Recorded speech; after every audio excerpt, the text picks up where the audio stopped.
tidak ada dalil, tapi ada masalahnya, tapi juga ada mudaratnya, gitu loh. Jadi kita ambil yang mudaratnya kecil, itu lebih diutamakan dibanding kita mengambil maslahat, tapi justru akan meng-create mudarat yang lebih besar. Jadi walaupun ini ada mudaratnya, tetap kita ambil dalam keadaan yang mungkin macam-macam lah ya. Jadi ada keadaan yang ada tiga jenis keadaan nanti. Karena kenapa? Karena kita ingin mempertahankan lima pendapat, lima stage kewajiban kita di dalam syariat. Kayak gitu. Baik. Jadi tadi yang saya bilang itu adalah menolak mafsadat, ya, didahulukan daripada mengambil maslahat. Gitu loh. Jadi ibaratnya walaupun ada maslahat, tapi kita lebih mengambil mudaratnya. Karena kenapa? Karena lebih diutamakan. Contoh, keringetan. Contoh nih, hasilnya kayak kurang kenceng apa saya yang keringetan. Jadi contoh nih, Anda Anda ya, si X. Dan naik pesawat, yang pesawatnya itu ledak dan yang selamat dia doang. Dan dia terdampar di pulau. Pulau itu cuma ada dia, kemudian frozen pork, daging babi frozen, kemudian pohon kelapa yang ada buahnya. Udah itu aja, nggak ada yang lain. Jadi karena dia harus mempertahankan hidupnya, seorang muslim tidak boleh bunuh diri. Alhamdulillah ya Allah. Sekarang lagi trending ya. Karena tidak boleh bunuh diri, maka itu seorang muslim itu dia harus mempertahankan hidupnya. Karena dia gara-gara ada kamera jadi grogi. Padahal kemarin saya nggak sadar loh. Jadi karena dalam keadaan mendesak seperti itu, maka frozen tadi boleh nggak? Boleh. Masih ada kuah. Jadi yang diutamakan yang ada kelapa dulu. Kenapa? Mumpung masih ada. Jadi dia makan kelapa, airnya sampai umbutnya, sampai batangnya kalau bisa gitu ya. Batangnya sudah habis, umbutnya udah dimakan semua, nggak ada yang lagi bisa dimakan. Bisa ikan, ya kan? Kalau dia bisa nangkapnya, kalau nggak bisa, satu-satunya itu, ya kan? Pas lagi makan nih enak banget ternyata ya, gitu ya. Walaupun mentah ternyata enak ya. Begitu dimakan, tiba-tiba ada helikopter nih. Gimana hukum? Terusin aja, helikopternya belum turun ya kan? Begitu? Enggak. Begitu ada helikopter, maka jatuhnya haram. Begitu ya. Kecuali ternyata helikopternya terus, ya sudah. Lanjutkan aja. Karena kenapa? Anda harus bertahan hidup. Begitu. Sama. Jadi darul mafasid muqaddimu ala jalbil masalih. Jadi yang walaupun itu dalam mafsadat ada kerusakan, dia lebih diutamakan daripada maslahatnya. Karena kenapa? Karena kita harus mempertahankan yang nikmat. Selanjutnya Allah menciptakan khalifah di atas muka bumi, ya kan? Nah, kenapa Allah ciptakan kita? Karena Allah ingin kita menyebarkan kebaikan.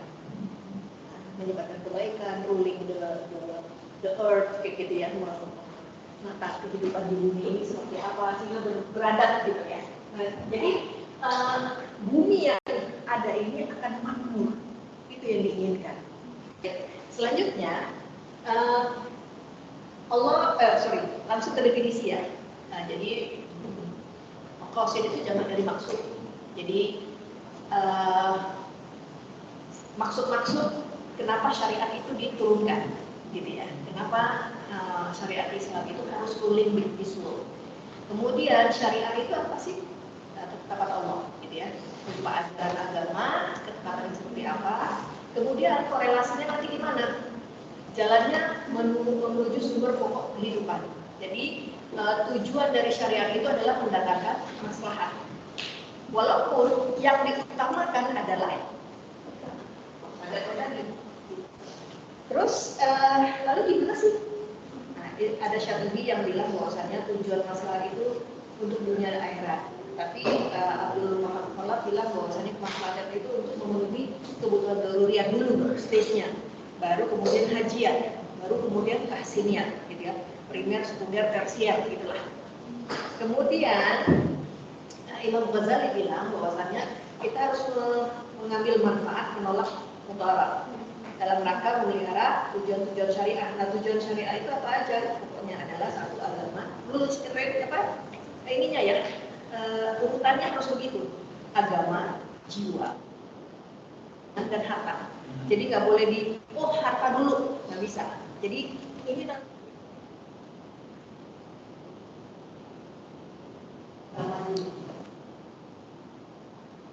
Nah, agama ini rule-nya ada 4 gitu ya. 4 titik gitu.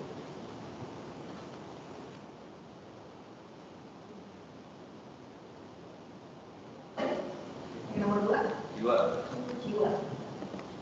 Yang 3?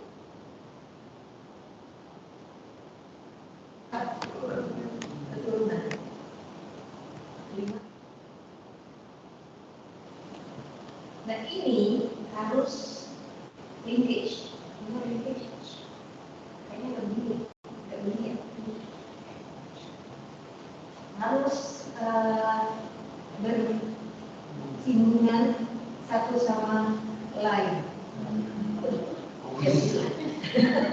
Jadi karena apa? Akal, karena ke agama, akal perintah agama, jiwa perintah agama, keturunan juga perintah agama. Artinya nanti Anda itu ada 2 lagi. Caranya gimana? Cara menilainya? Cara menilainya begini.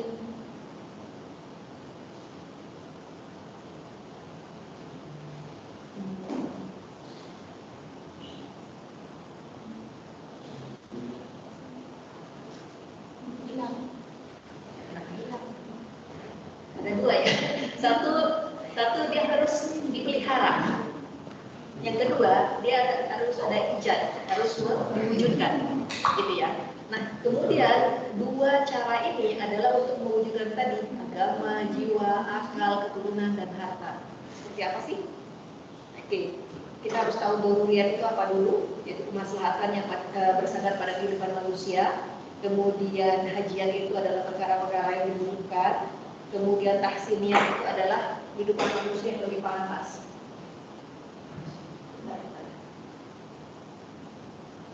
Kalau saya punya anak 10 kayaknya lebih menurut yang 5. Yang sudah punya istrinya menurut ada berapa? 2.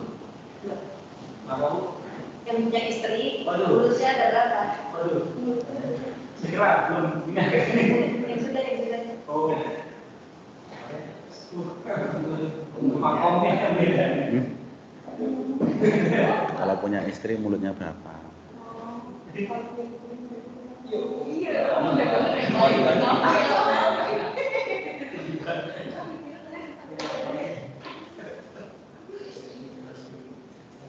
Perempuan mulut 1 aja ribut ya. Apalagi mulutnya 2.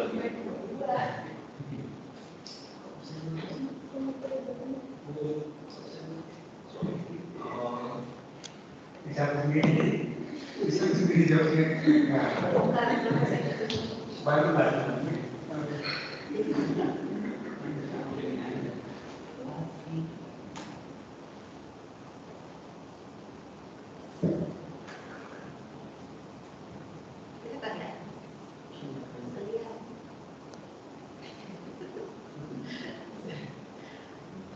Sudah berapa lama nggak absen terus? Masuk tapi lupa absen.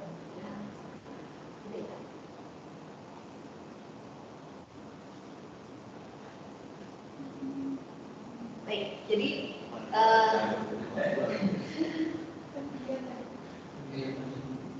kalau di sini contohnya apa?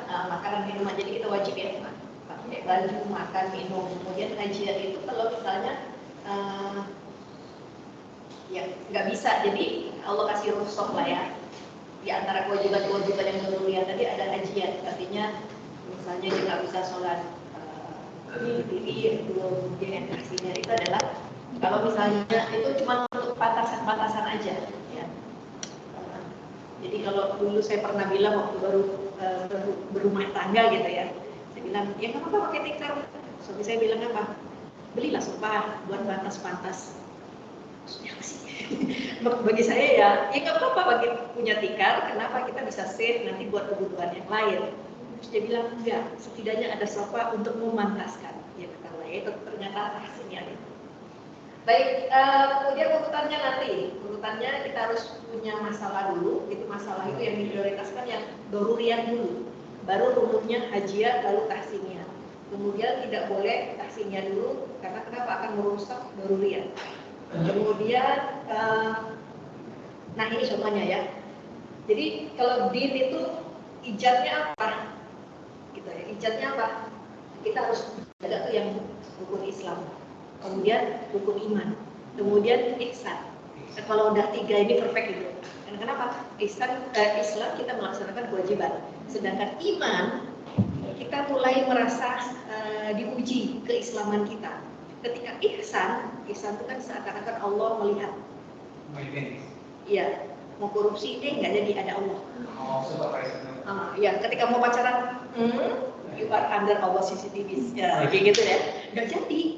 Artinya kehidupan ini nggak ada yang rusak kalau kita merasa ya Allah melihat gitu ya, kan gitu. Jadi hitung-hitungannya, kalkulasinya nanti Anda bisa ketemu itu equals ya, atau infinity juga bisa kayak gitu ya, tidak terlalu tidak sebatas. Kemudian keepnya apa, menjaganya apa. Jadi kalau agama itu berarti kita harus menyebarkan Islam, ya kan? Kita harus jihad, kayak kemarin misalnya ada pembelaan kepada kepada Palestina itu pun tidak hanya perang agama, akhirnya kan berkembangnya isunya adalah ini adalah genocide kayak gitu ya.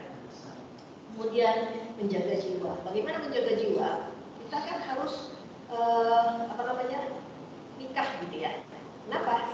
Bisa aja sih nggak nikah, tapi jangan dibilang aku tidak akan nikah seumur hidup, nggak begitu. Karena kenapa? Nikah adalah sunnah. Kalau Anda bisa jaga, no problem. Tapi kalau nggak bisa jaga, puasa seumur hidup. Ya begitu, karena kenapa? Manusia itu kan fitrahnya dia punya nafsu. Nah, bagaimana menyalurkan nafsu itu? Mudah Bu? Nggak bisa. Mudahnya itu seperti apa tuh? Ikut ya. Bisa dibahas, ini bukan pelajaran fikih nikah ya. Nanti aja kalau ada pelajaran fikih nikah. Kemudian bagaimana mewujudkannya? Itu tadi bahwasanya untuk menjaga diri itu selain tidak boleh bunuh diri tadi, kita juga harus membuat alam ini menjadi sejahtera untuk diri kita sendiri. Mengurangi polusi, jaga perdamaian. Jangan ada keributan, jangan ada ketidakstabilan kayak barusan tadi saya diklakson sama ibu-ibu pakai mobil mewah. Saya bilang silakan. Kan lampu merah. Kenapa pula saya diklakson? Saya bilang silakan. Dia langsung. Ya kayak gitu juga ya. Anda punya mobil mewah, oke. Tapi saya dikejar waktu. Saya di depan kenapa gitu? Salah begitu. Enggak kan? Dia pengen di depan, bagaimana berapa detik sih antara posisi saya dengan posisi dia, gitu kan? Jadi nggak curhatnya di sini, ya sudahlah. Saya hanya menyalurkan. Kemudian akal, bagaimana menjaga akal? Ya, menjaga akal itu adalah dengan belajar. Kita harus belajar sampai liang lahat, gitu ya, dari lahir sampai liang lahat harus belajar. Karena kita punya akal dan akal kita tuh harus terus diputer. Karena kenapa? Tubuh kita bergantung pada akal, kayak gitu. Sehingga untuk bisa bertahan hidup di dunia ini, ya akal kita harus kita gunakan. Dan bagaimana caranya adalah dengan melindungi akal ini. Cara melindunginya adalah tidak minuman keras, tidak mengkonsumsi film pornografi atau melakukan pornografi. Karena kenapa? Itu membuat kita lebih mencium. Selanjutnya harta. Nasal dulu ya. Maksudnya nasal dulu ini. Jadi nasal itu adalah tadi disyariatkannya pernikahan, kemudian dilarang zina, dilarang aborsi, dilarang merokok. Ini akan mempertahankan keturunan. Kan mempertahankan keturunan. Karena ini mempertahankan keturunan ya dilarang aborsi gitu ya.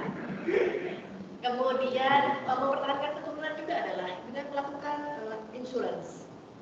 Asuransi, ya, kenapa? Untuk future anak-anak. Karena Rasulullah bilang, tinggalkanlah anakmu dan istrimu dalam keadaan berkecukupan. Padahal Rasulullah sendiri tidak meninggalkan harta untuk anaknya. Kok bisa kontradik? Ya karena Rasulullah punya tujuan kalau dia meninggalkan harta untuk anaknya nanti ribut. Masalahnya aib itu akan besar karena Rasulullah sebagai pemimpin, sedangkan kita manusia adalah umat gitu ya. Jadi meninggalkan anak dalam keadaan sejahtera itu lebih baik daripada mereka begitu ditinggalkan orang tua, miskin, nggak bisa sekolah dan sebagainya. Ya. Lalu harta disyariatkannya bentuknya transaksi yang halal, dapat uang yang halal. Karena kenapa? Nanti kan dimakan oleh anak keturunan. Anda juga akan makannya, dan jadi daging dan darah. Kemudian akan mengalir lalu keturunan Anda juga akan ketiban ininya apa namanya? Ya efeknya gitu ya. Sehingga haram itu melakukan transaksi di luar syariat. Baik itu doruriyatnya, itu yang utamanya. Kemudian yang hajiannya seperti apa? Kalau hajiannya itu adalah tadi, kalau agama itu safarnya itu menjadi ini, rukhsahnya itu menjadi sesuatu yang dibolehkan, diambil, tapi jangan keterlaluan juga ya tentang rukhsah, cuma malam mingguan doang, ya Anda jamaah gitu ya, nggak begitu juga. Jadi ketika tidak ada air tayamum, tapi tidak ada air yang seperti apa? Sepanjang ada air maka kita tidak boleh tayamum. Kalau misalnya benar-benar tidak menemukan air, ya bolehlah tayamum. Kemudian untuk yang nafas tadi, kita dibolehkan kisos ya, potong tangan atau apa namanya dibunuh juga. Orang yang membunuh kan dibunuh hukumnya. Kenapa? Karena ingin mempertahankan diri tadi. Jadi kemudian akal. S1 nggak cukup, S2 boleh. Kenapa? Ya mungkin ini agar lebih ilmunya lebih menukik gitu ya. Masya Allah. Kemudian untuk yang masal disyariatkannya pernikahan. Nah, tapi pernikahan yang seperti apa? Ya cukup itu KUA boleh nggak? Boleh. Sepanjang itu halal. Gitu. Kenapa? Anda ya hitung-hitungan aja lah. Nikah 1 miliar, habis nikah tinggal di kos-kosan, ataukah nikah di KUK, sisa dari KUK berapa sih? Sekarang perasaan saya dulu cuma 35.000 ya. 600. Oh, gratis. Nah, itu lagi gratis 1 miliar bisa menjadi modal ya kan? Jadi ya saya tidak membicarakan orang yang nikahannya wah. Boleh-boleh aja kalau misalnya itu tadi itu menjadi bukan kebutuhan primer lagi, artinya kebutuhan primer dan sekunder Anda sudah tercukupi kayak gitu. Tapi kalau enggak usah lah ya, mending disedekahin aja. Baik, begitu. Jadi yang hal-halnya gimana kalau hajian? Artinya tidak hanya memikirkan makan yang halal lagi, tapi kita bertransaksi mulai dengan mengembangkan akad-akad yang mungkin mau diakad misalnya. Mau diakad itu gimana ya? Misalnya dalam satu transaksi dua, bukannya nggak boleh buy aini fi buy. Nah, kemarin kan kita belajar buy aini fi buy. Sepanjang kita tidak menyatukan antara utang dan jual beli, boleh. Artinya kalau menyatukan jual beli dan jual beli boleh. Tapi menyatukan utang dengan jual beli itu nggak boleh. Gitu ya. Oke, nanti akan kita ketemu dah. Besok depan ya. Muamalah. Bikin muamalah besok depan kan? Muamalah. Iya, Ada. wajib prerequisite ya. Gimana mau ngambil banking kalau nggak punya itu? Prerequisite bikin muamalah. Oke, itu mudah. Nanti bikin muamalahnya lebih advance. Bukan kayak S1 aja lupa, masih ingat? Lupa. Enggak. Muamalah S1 masih ingat? Nah, ini yang tahsiniatnya, pakai baju yang bagus, mukernanya renda-renda ya, bukan mukena yang ini lagi, tapi mukernanya ada renda, sejadahnya usah yang tebel ini, ya kapsnya bukan makan nasi lagi, udah makannya yang itu loh, yang es krimnya ada emasnya gitu ya. Uncle-nya juga bukan S1 lagi, tapi sudah S3. Kemudian malnya juga bukan transaksi yang kayak seperti tadi, tapi juga udah mulai investasi. Nah, gitu ya. Nah, kemudian pernikahannya juga pernikahan pakai resepsian. Oke, jadi ini ada beberapa kaidah. Kaidah ini banyak ya kemarin ya. Tapi nggak sampai ya, sampai 99. Tapi ada beberapa kaidah yang akhirnya lahir karena maksud syariah ini. Contohnya ad-darurul yuzal. Ad-darurul yuzal itu memang akad kaidah yang 5 yang termasuk kaidah yang 5 yang pokoknya itu ad-darurul yuzal, jadi bahaya kalau dihindari. Kemudian daf'u darurul al-am tahmil darurul khas. Menghilangkan bahaya yang bersifat umum untuk melakukan bahaya yang bersifat khusus. Kisos pada pembunuh, ya, potong tangan pada pencuri, menggusur tembok yang ada kegiatan. Kemudian, kisos pada pembunuh ini boleh nggak ditiadakan? Ingat yang kemarin? Boleh kalau kekeringan, kalau memang keadaannya itu yang ini sos ya. Kalau misalnya dalam keadaan keadaan paceklik, bolehlah tidak pencuri boleh tangannya tidak dipotong karena kenapa ada pengecualian. Itu adalah maslahat ya. Istiqsan. Sedangkan kalau misalnya kisos, bunuh gitu ya. Tadi dibunuh dia, ini kisos. Pembunuhan bagi orang yang membunuh itu boleh di-cancel sepanjang keluarga si terbunuh memaafkan. Kemudian daf'ul asyadul darurin bitahmili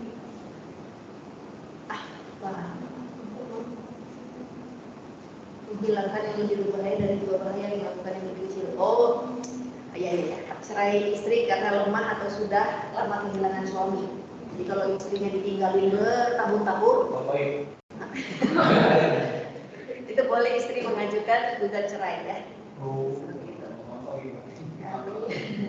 Kemudian ini tadi yang saya bilang darul mafasid muqaddimun atau aula min jalbil manafik. Ya, jadi kalau misalnya menyingkirkan kerusakan itu lebih utama daripada mengambil manfaatnya. Contoh larangan mengekspor barang jika dibutuhkan dalam negeri, ya, biar tidak terjadi kelangkaan di dalam negeri, maka kita dilarang untuk mengekspor. Baik, ada lagi kaidahnya. Ad-daruratu tunjibul mahdurat. Ya, jadi darurat dibolehkan dalam keadaan emergency kayak tadi tuh, yang tadi jatuh dari pesawat gitu ya. Makan babi boleh, dilarang makan bangkai manusia pun boleh. Jadi makanya orang-orang yang Sumanto enggak juga, keadaan darurat, Sumanto nggak sengaja ya. Dalam keadaan darurat, kayak misalnya mengungsi itu minum urin sendiri ya. Kemudian makan daging temannya sendiri. Itu yang definisi makan daging teman tuh ya kayak gitu ya. Padahal di darat udah biasa ya kan. Gosip aja tidak makan daging teman. Baik, kemudian kesulitan mendapatkan kemudahannya. Al-masyaqqah itu tadi untuk taisir. Jadi dengan kesulitan justru kita akan dapat dispensasi nih. Misalnya boleh nuntut cerai jika suaminya dapat aib, suaminya konsumsi narkoba gitu ya, istrinya membuka cerai, boleh. Kayak ada yang terjadi ya akhir-akhir ini. Hingga saya nggak dengar ya. Itu update. Muncul aja tuh di scroll kan. Kemudian kesulitan itu harus dihilangkan. Nah, gimana caranya? Dengan dibolehkannya lah persaksian dengan zon. Jadi kalau misalnya kita boleh menduga-duga untuk memutuskan suatu masalah, tidak boleh melakukan sesuatu yang menyulitkan diri atau jiwa. Ayat 7, ittaqom, Masya Allah ada nafsu, dilarang yang mulail sepanjang malam. Nah ini tadi tidak menikah selamanya, nggak boleh ya? Ada yang begitu. Kan anak sekarang kan gitu ya, tidak mau punya anak, tidak mau menikah. Nah sekarang ini bagaimana contoh mengkonsumsi syariahnya dalam akad mudharabah dan musyarakah. Jadi dalam ingat nggak mudharabah? Ini perbankan. Ini kan mudharabah itu kan kayak gini aja kan. Ini ada sirobul mal. Ini ada orang yang punya skill. Nah ini namanya robul mal, ini namanya mudharib. Ya kan? Kalau dia berinvestasi di sini, dia akhirnya bisa usaha, kemudian dia dapat profit, maka profitnya itu dibagi. Berapa persentasenya serah, mau 50-50, mau 80-20, maka ya. Tapi dia yang nanggung resiko, ya, risk taker. Dia yang risk takernya. Masalahnya, apakah ini bisa diaplikasikan di perbankan syariah?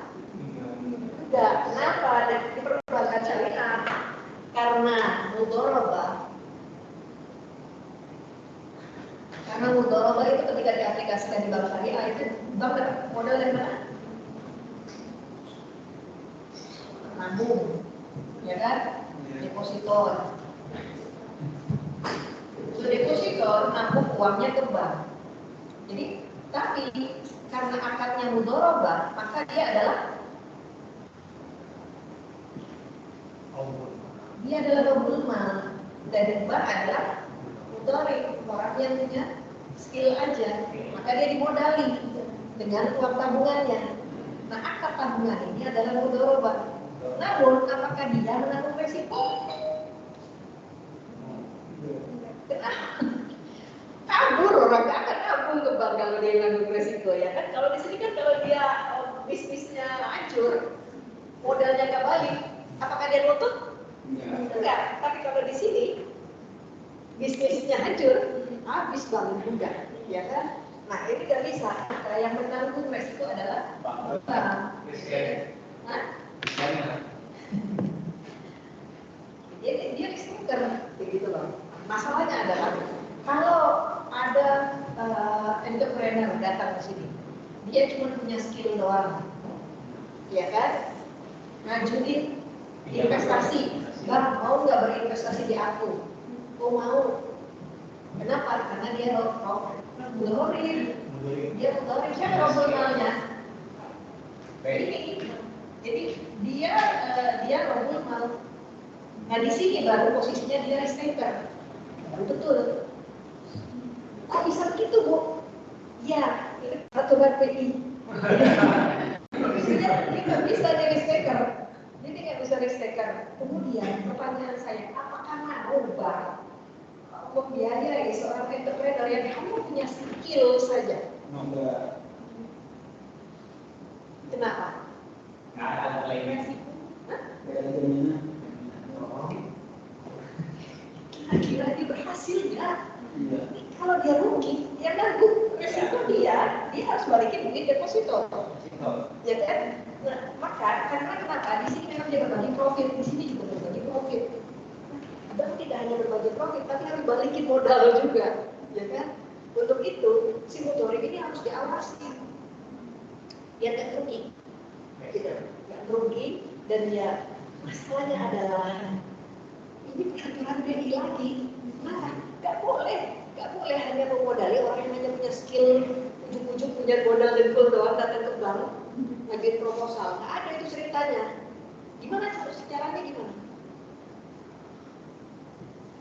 Untuk tidak melakukan, artinya tidak melakukan moral hazard, yang dibolehkan akad rohani. So dia harus ada jaminan ke sini, walaupun dia hanya punya skill, ibaratnya dia baru mau memulai usaha, tapi tetap harus ada jaminan bank. Untuk itu, di sini realnya di dalam syariat kan begini Anda tahunya, tapi aplikasinya di perbankan ternyata begini, harus tetap ada jaminan. Nah, jaminan ini boleh nggak? Kenapa? Karena menurut teori kan harus begini. Kalau kita memperlakukan seperti ini, berarti bukan mudharabah dong. Kenapa? Kok kayak mudharabah itu nggak original lagi ya kalau udah masuk ke kasus begini? Maka yang berlaku adalah analisis yang menggunakan composition syariah. Karena kenapa? Sebab ini originalnya begini. Syariat itu jangan dilanggar ya kan? Maka kita tidak melanggar sih, masih tetap nih begini ya kan, dia rombong mal, dia jaga risk taker, makanya dia mengirim konsultan ke sini ya kan, konsultan, kemudian dibayar mahal lagi, kemudian dia kan proposalnya kan, misalnya dia mau jadi pengusaha renggiling, saat dia mengajukan proposal harga kedelai saat itu murah, tapi begitu dia beroperasi market risk naik, apa yang terjadi? Kira-kira profitnya bisa naik nggak? Nggak bisa. Gimana dong? Maka itu tadi. Jadi kalau Anda lihat di statistik BI atau OJK, mudharabah ini tidak profit, tidak menjadi idola, begitu ya. Padahal dia adalah niche produknya ID, produk andalan. Kalau Islami banget nggak nih? Islami banget. Sesuai apa nih? Sesuai UUD 45, pasal 33 ya? Ayat ya kan? Bukan. Yes. 33 kalau nggak salah. Jadi semua warga negara itu ya harus sejahtera. Nah, bagaimana sejahtera masyarakat? Misalnya S1 belum kerja, gimana dong? Kasih modal. Kalau dikasih modal mereka bisa bekerja, tidak selalu harus menunggu PNS kan? Jadi mereka dengan skill mereka bisa melakukan usaha kayak gitu loh. Jadi ini adalah pemberdayaan, pemberdayaan. Istilah sekarang ini benar-benar pemberdayaan gitu, ya kan? Pemberdayaan yang menurut ilmu ekonomi. Tapi begitu dia masuk ke sistem perbankan nggak bisa lagi. Makanya mau nggak mau ini harus dibuat. Nah makanya menggunakan pendekatan apa tadi? Pendekatan maksud syariah. Boleh nggak rohani? Rohani itu apa? Jaminan, gadai, ya kan? Akan gadai. Nah, ini akan apa ini? Investasi. Boleh dong, nggak ada utang di sini. Nggak ada utang. Ya kan, karena sama-sama berinvestasi, maka harus ada jaminan, maka itu dibolehkan.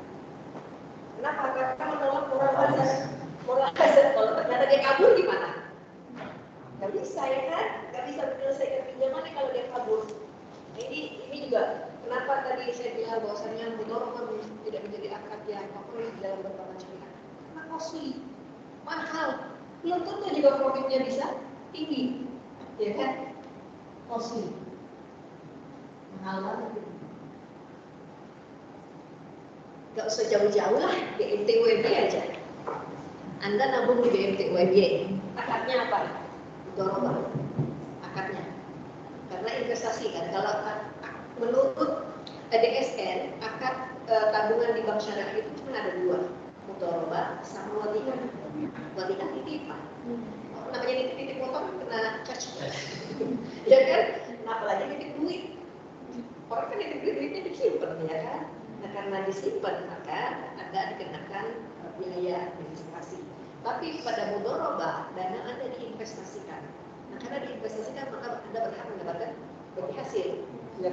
Karena ketika dia berhak mendapatkan bagi hasil, artinya uangnya harus diinvestasikan. Tapi yang terjadi di BMD UMY kita adalah, coba Anda tanya, di sini ada nggak pembiayaan mudharabah? Tidak berani. Dari sejak pertama saya ngajar 2011 sampai hari ini, saya tanya lagi masih ada nggak? Belum berani begini. Nah, ini tadi resikonya. Costly dan belum tentu ini bisa ulangannya gede. Jadi mereka berani yang agak lebih terjamin, misalnya musyarakah, sama-sama berinvestasi, ya kan? Sama-sama dia tidak mulai dari nol, tapi sudah punya pengalaman, gitu. Dan dan seterusnya. Sampai di sini paham ya, pendekatannya itu walaupun ternyata jaminan ini kan kok kayaknya lemes ya. Kenapa? Karena ini original transaksinya begini. Kok kenapa harus ada jaminan? Di sini kan nggak ada jaminan. Itu nggak ada jaminan, ini bank nggak bisa tanggung jawab ya. Ada di situ ada pertanyaan. Jadi itu resiko ya, al-murni. Jadi dibolehkan itu ada karena habis. Maksudnya resiko itu boleh diatasi. Caranya dengan investasi. Kemudian contoh pada multi akad. Nah, jadi multi akad ini kan memenuhi tujuannya adalah untuk memenuhi kebutuhan pasar, memperbesar keuntungan, meminimalisir risiko. Nah, ini dibolehkan nih menyatukan dua akad gitu ya dalam satu transaksi. Tapi akadnya sepanjang tidak berlawanan, artinya dalam satu konteks, dan itu bukan transaksi yang dia hanya mendukung kayak tadi ya, ini mudharabah ada arahan. Contohnya aja ya begini, ijarah mutakhir tamlik, ada di dalamnya ada ijarah waqaf sama tamlik atau hibah milik. Ingat nggak ijarah? Katanya ingat ijarah apa? Jangan.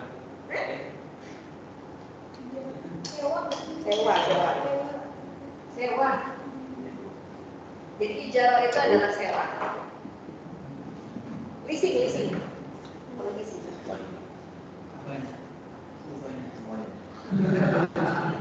Udah ya, saya hapus ya.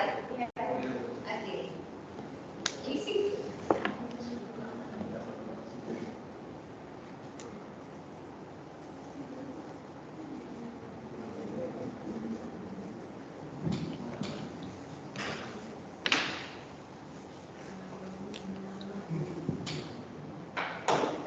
Leasing. Si A kayak Anda ya, ngekos gitu. Ngekos leasing. Jadi Anda beli jasa dari harta atau misalnya jasa seseorang. Itu ada dua ya, jasa berbentuk manfaat, satu lagi jasa berbentuk tenaga. Nah itu bisa kita bayar. Karena kenapa? Karena mengambil manfaat. Sekarang masalahnya adalah bicara dalam perbankan. Ketika Anda sewa, gimana bentuknya?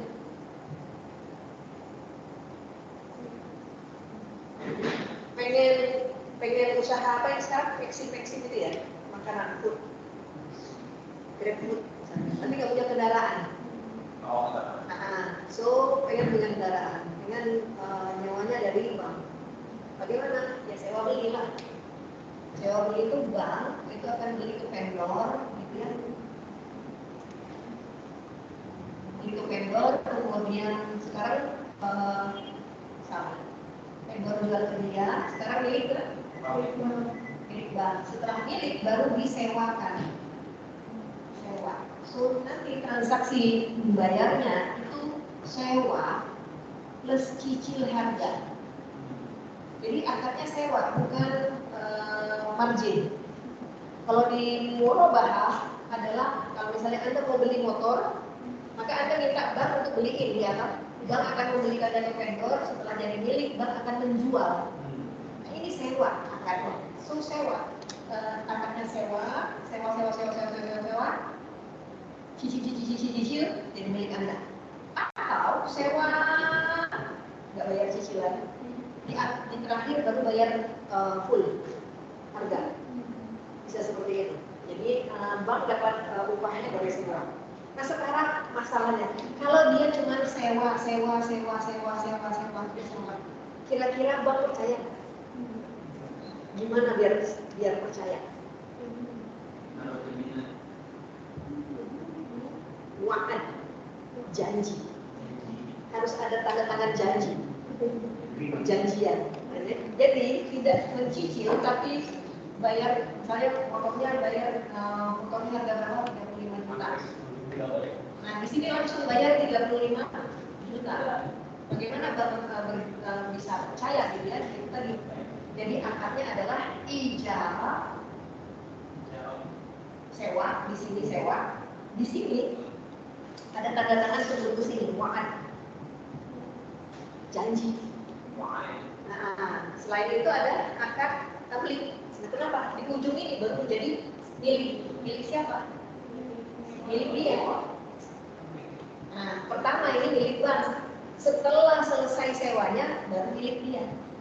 Begitu. Jadi ada 3 transaksi di sini. Ya kan? Kemudian akad musyarakah mutanaqisah. Nah, apa? Kayak ini. Cuman musyarakah mutanaqisah itu sama-sama punya modal. Contoh.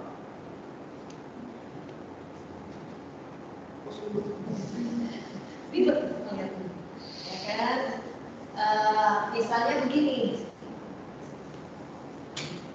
Jadi musyarakah mutanaqisah itu musyarakah mutanaqisah, singkatannya ya.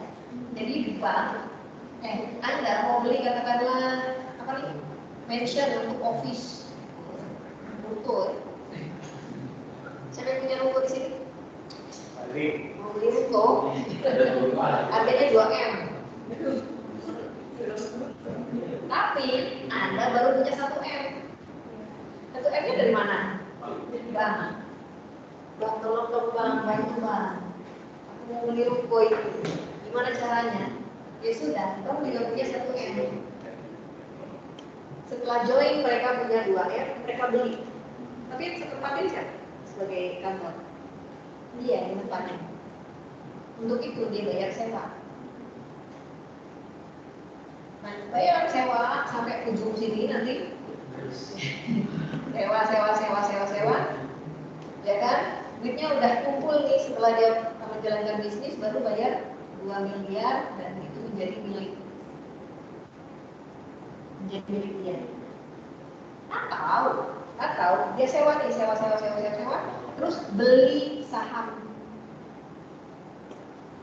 kecil, beli saham bank.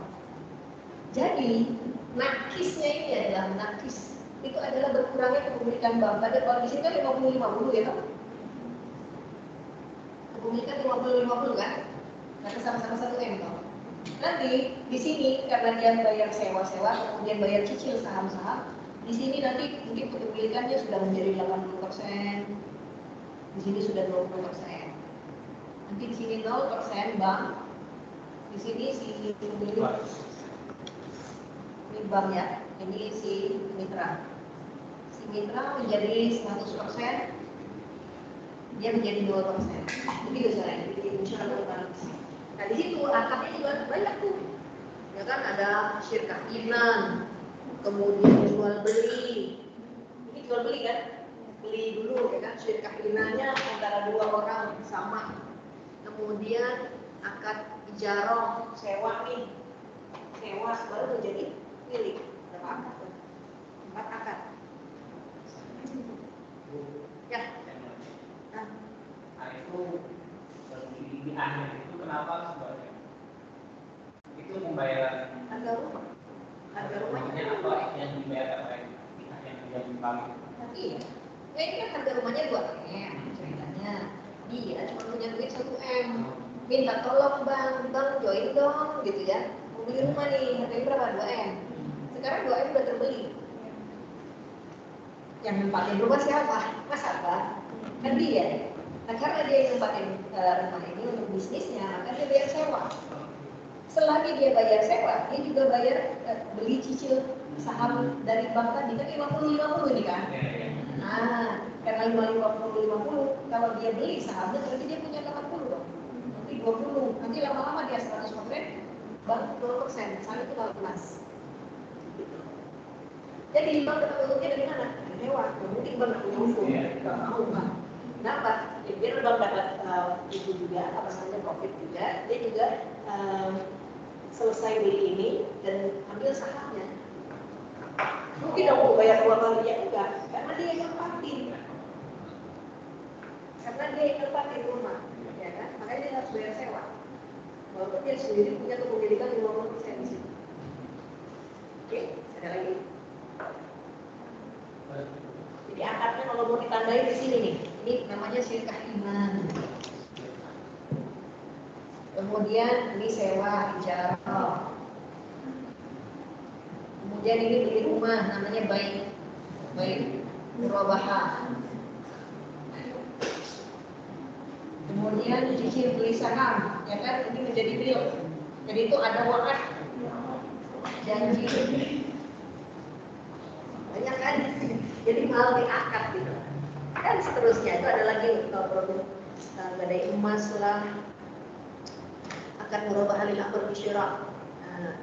Murabahah lil amr bisyira itu namanya, tapi kita singkat jadi baik murabahah. Kenapa? Murabahah dengan perintah langsung bayar. Maksudnya murabahah itu jual beli cash. Tapi di aplikasi perbankan nggak bisa cash. Kenapa? Kalau cash udah selesai dong, nggak ada transaksi lagi. Gitu. Jadi orang datang ke bank itu kan karena dia nggak bisa beli cash. Karena dia tidak bisa beli cash, maka akhirnya namanya menjadi kredit murabahah. Kalau bahasa Melayu di Malaysia mereka tidak menggunakan kredit murabahah karena kenapa?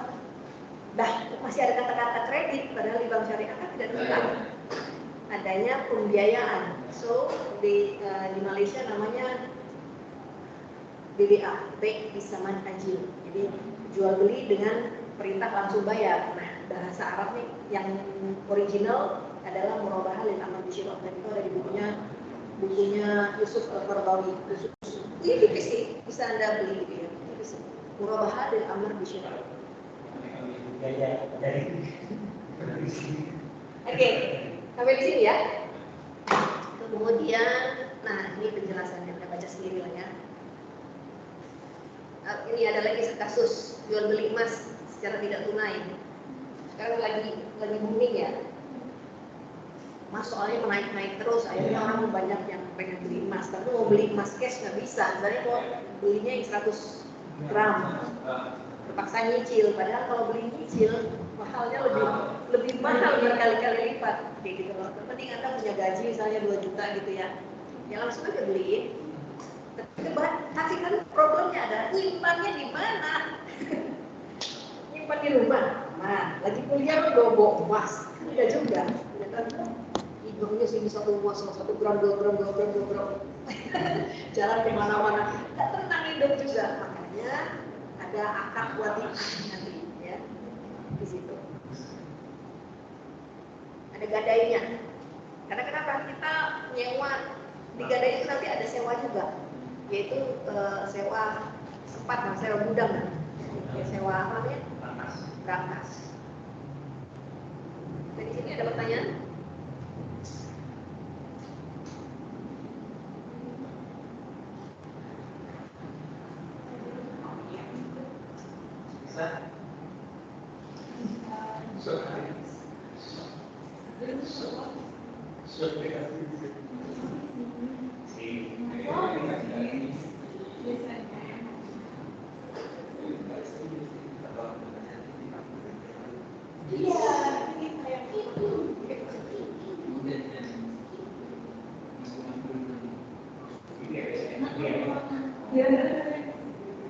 Pak Ayu kemarin sudah jelasin apa? Tarjih. Tarjihnya kayak gini nggak?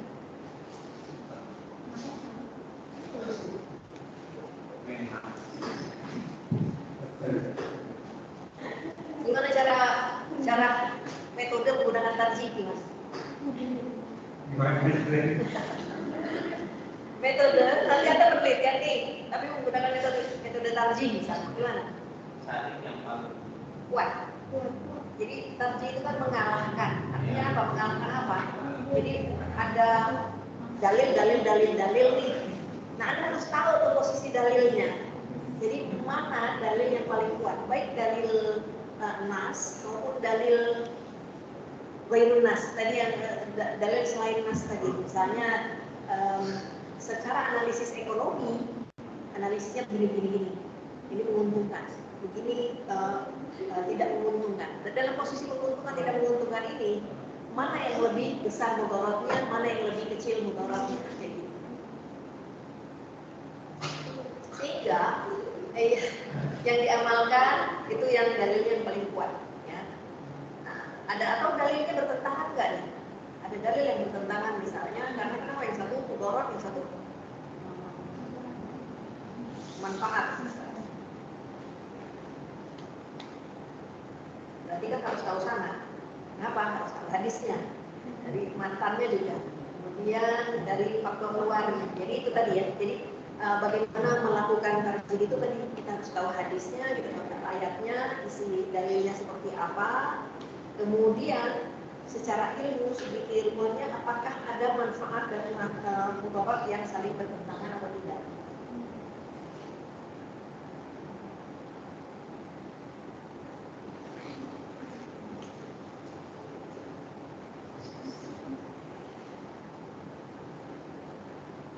Oke, sekarang metode ini.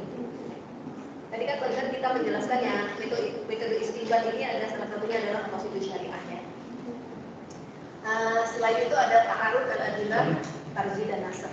Nah, tarjih sudah dijelaskan, tinggal sekarang kita membahas tentang nasakh. Seperti apa? Kemudian ada juga dari segi kebahasaan. Segi kebahasaan ini akan terdiri dari naqas, mantuk, mafhum, amar, nahi. Jadi ada bentuknya umum, khusus, kemudian yang bisa dipahami atau yang kurang dipahami gitu ya, yang bentuknya masih zon, kemudian amar, perintah dan larangan, kemudian maknanya dari segi maknanya seperti apa, bentuknya mutlak atau muqayyad. Muqayyad itu jelas gitu ya, atau ghairu muqayyad. Kemudian dari kegunaannya dan kemudian takwil.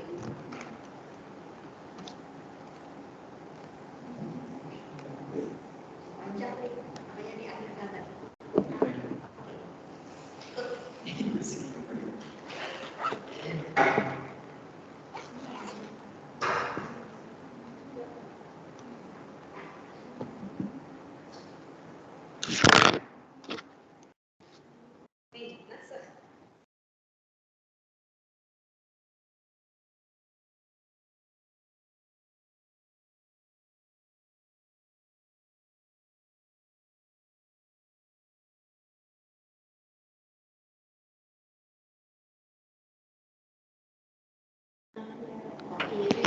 Jelas Quran sedangkan zoni itu kurang jelas gitu ya. Contohnya nasakh yang tidak diterangkan sertai keterangan. Contoh ayat tentang jihad. Makanya orang akhirnya banyak menjelaskan jihad itu dengan berbagai versi masing-masing. Padahal ya ulama-ulama yang terkenal seperti Imam Syafi'i mengatakan kayak kita belajar dunia juga jihad. Jadi jihad itu tidak melulu harus perang. Tapi belajar kayak ini jihad sebagai peran kita sebagai ibu ingin memberikan ASI eksklusif kepada anaknya 6 bulan. Itu jihad. Kenapa? Baru mau kasih ASI eksklusif mertua dengan powernya gitu ya. Kasih anakmu susu. Nanti biar badannya gede. Seorang mau bilang mengajar tidak enak, ini bisa berbuat diajari gitu ya. Nanti yang ada malah tambah mengajar. Seperti itu jihad. Bagaimana kita tidak membuat orang lain tersinggung, ya. Tapi kita juga kepentingan kita dapat. Jihad juga edukasi orang tentang ekonomi syariah. Gak mudah, karena kenapa? Banyak yang ingin bertahan karena kan merasa aku gak melanggar kok syariat, dosanya kecil kok. Lah, bang syariat aja masih begitu. Mudaratnya lebih besar bang syariat, kenapa bang syariat begitu ya? Ada juga aja di ya, bahkan banyak yang ulama against state Islam ini. Karena kenapa? Mereka bilang uang aja haram, gini. Jadi transaksi di bang syariat itu lebih mudarat karena kenapa menurut mereka? Karena unsurnya sama seperti riba, karena kenapa? Mereka lebih sulit karena menentukan di awal.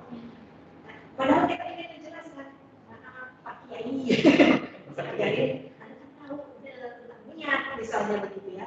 Niat kita kan jual beli, bukan melakukan utang piutang. Di awal kita sudah punya akad yang membuat berbeda dalam syariat dengan dalam Islam itu adalah akad misalnya. Yang santun seperti itu susah. Kita perlu jihad untuk meyakinkan orang yang merasa ilmunya lebih tinggi daripada kita. atau imannya lebih dahsyat dari kita. Itu susah. Itu makanya harus ada jihad. Oke. Misalnya ada satu ulama datang ke sini dan dia tuh terkenal di dunia yang menyatakan bahwasanya dia pejuang ini bina dirham. Tapi kalimat yang keluar dari mulutnya adalah against fiat money. Ya. Sekarang masalahnya adalah pemerintahan Anda itu melegalkan bina dirham nggak? Pertanyaan saya. Kedua, dompet Anda sekarang pakai duit mana? Ya kan? Ya mati juga. Begitu. Jadi, kenapa harus mengeluarkan kata-kata yang membuat Anda sendiri bisa terpojok, gitu ya? Apalagi misalnya berbenturan dengan pemerintah bisa langsung memban orang Islam dan kalimatnya tidak satu, Rasulullah di satu. Rasulullah aja bilang ketika dia baru menemukan bina dirham, dia bilang ini uang baik. Ya kan? Bina dirham itu tidak berasal dari Mekah, tidak berasal dari Madinah, tapi berasal dari negeri Syam. Ketika Rasulullah berdatang ke negeri Syam, dia melihat itu uang baik. Nah ternyata kalimat uang baik itu diterjemahkan oleh Ibnu Sina, Ibnu Taimiyah yang mengatakan bahwasanya di dalam buku Muqaddimah ya, di dalam buku Muqaddimah Ibnu Taimiyah menjelaskan kata-kata Rasulullah uang baik itu ternyata uangnya tidak mengalami inflasi, kayak gitu. Jadi stabil. Kenapa? Karena dia punya backup. Backupnya itu karena dia adalah komoditi. Nah karena dia komoditi, mau dibakar mau diapapun dia tetap emas, gitu loh. Jadi makanya dibilang sebagai uang baik. Jadi dalam kondisi apapun kita tetap harus yang mengutamakan tadi bahwasanya kesantunan pertama. Kedua, ya kalau orang yang nggak mau diajak untuk pergi ke sana gitu ya, ngajak, memang susah sih ngajak orang itu, makanya dinamakan jihad. Ya. Perbankan syariah di Indonesia zaman dulu dan zaman sekarang tuh beda banget.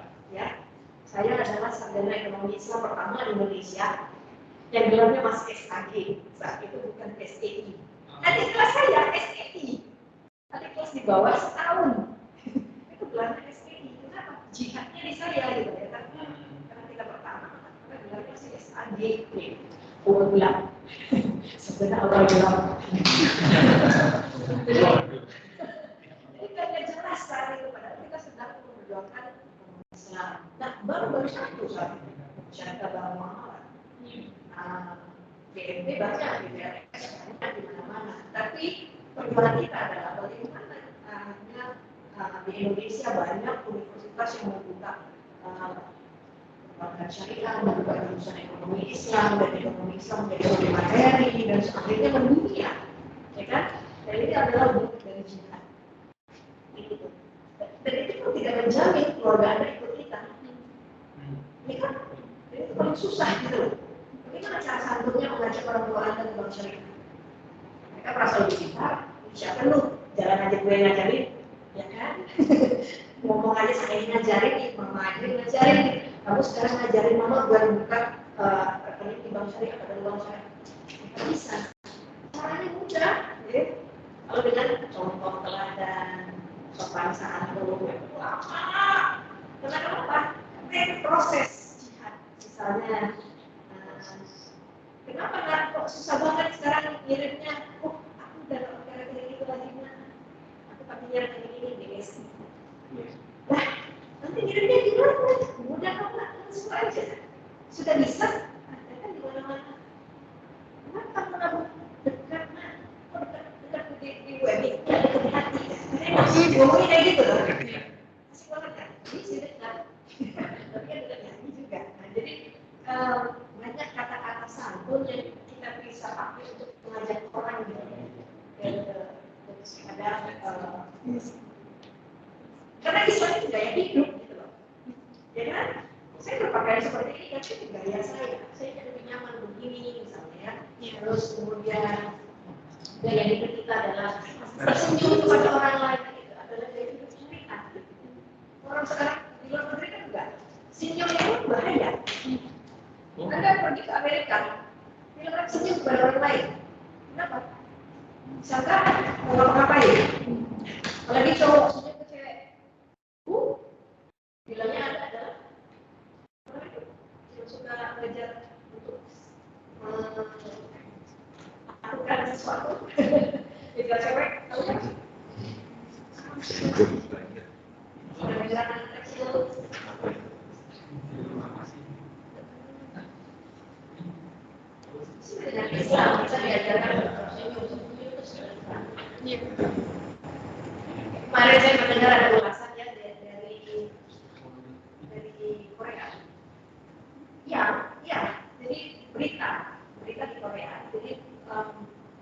Dia bilang kayak gini dalam bahasa Korea ya. Bahasa Inggris. Ada terjemahannya, translate-nya dalam bahasa Inggris. Jadi mereka bilang, mereka mengulas ekonomi Indonesia. Ekonomi Indonesia itu katanya 50% dari lebih rendah dibanding ekonomi Korea. Mereka bilang jelasnya begini. Tapi mereka itu sedekahnya paling banyak. Satu orang itu bisa bersedekah dalam 6 tipe jenis sedekah gitu. Giving gitu. Kemudian dari 10 pemuda atau 10 orang Indonesia, 6 diantaranya adalah volunteer. Kok bisa? Paling ekonomi mereka cuma 50% dari ekonomi kita. Ternyata mereka punya ada ajaran agama ini ternyata membiasakan mereka untuk terus hidup menjadi sedekah atau bersedekah. Dan itu membuat Indonesia selama 5 tahun berturut-turut tidak pernah turun menjadi negara terdermawan sedunia. Ya kan? Bayangkan Anda mau melihat Indonesia menjadi negara terdermawan sedunia.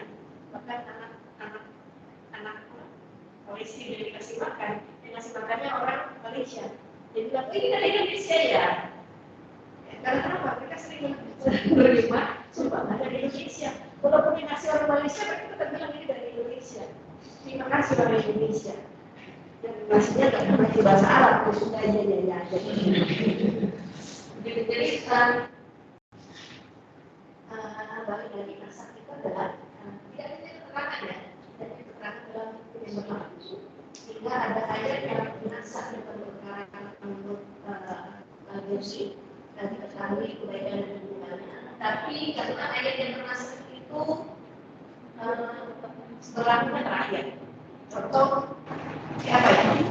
Kiblat kita kan itu Masjidil Aqsa. Tapi Allah kemudian menurunkan ayatnya untuk menghadap ke Masjidil Haram. Maka yang pertama itu adalah Masjidil Haram. Masjidil Aqsa kenapa nggak dihapus? Karena tetap dalam Quran, tapi tidak diberlakukan hukumnya sekarang. Gitu. Karena sejak dulu sudah otomatis ayat yang terakhir turun belakangan ayat yang besar.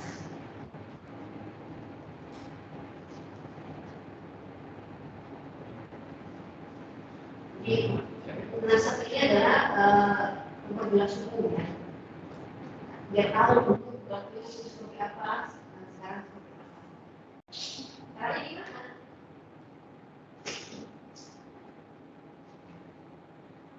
Dari nasib, ini caranya.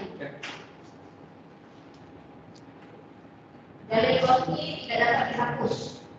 Dari zoni. Dari nasib harus beriringan atau sepadan dengan mansub yang menghapusnya, nasib itu yang dihapus. Kemudian dari nasib boleh dibuat dari yang mansub. Kemudian ijma dari yang bisa dapat dijadikan sebagai penghapus. Nah, kalian dari levelnya di bawah bukan dari sudut. Jadi yang boleh itu penghapus adalah hadis Quran dan Quran.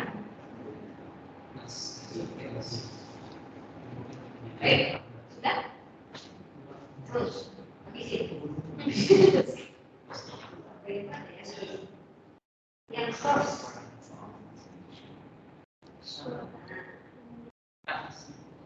Taksis. Jadi bagaimana mengkhususkan ayat? Tentang ayat yang lebih detail, itu ayat yang khusus. Jadi kegunaannya lebih kuat dibanding yang dari yang ambil. Contohnya,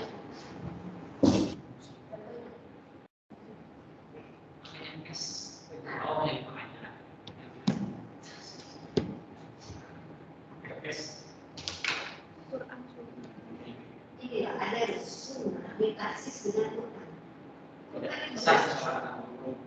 Iya. Jadi kata-kata tidak sah sholat tanpa wudu itu kan ada di dalam Quran. Tapi dikhususkan oleh Quran lebih detail. Kemudian Quran ditasis dengan sunnah. Contohnya wudu juga sebenarnya. Misalnya kita mau sholat wudu cuma apa yang dibahas?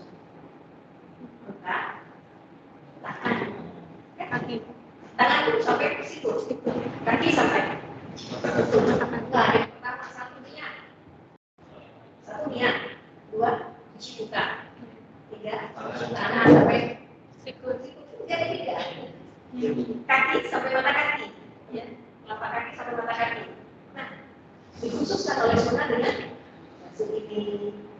basuh ini, ya kan yang sunnah kumur-kumur, kan sunnah. Nah itu dikhususkan oleh sunnah. Atau misalnya dalam Quran ada orang yang membunuh tidak dapat mendapatkan warisan.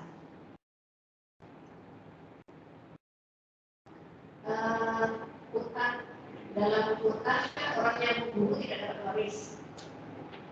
Penjelasannya seperti apa? Nah, itu ada dalam sunnah. Quran ditaksis dengan Al-Quran. Jadi kayak yang kedua itu tentang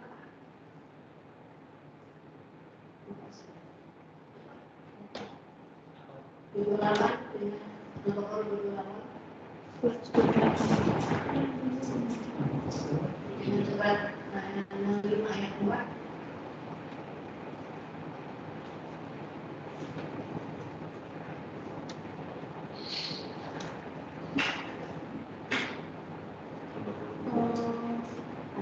Tentang cerai, Bu. Kalau Al-Baqarah ayat 22. Nah, tentang cerai. Ini 22. 65 ayat 4. 65.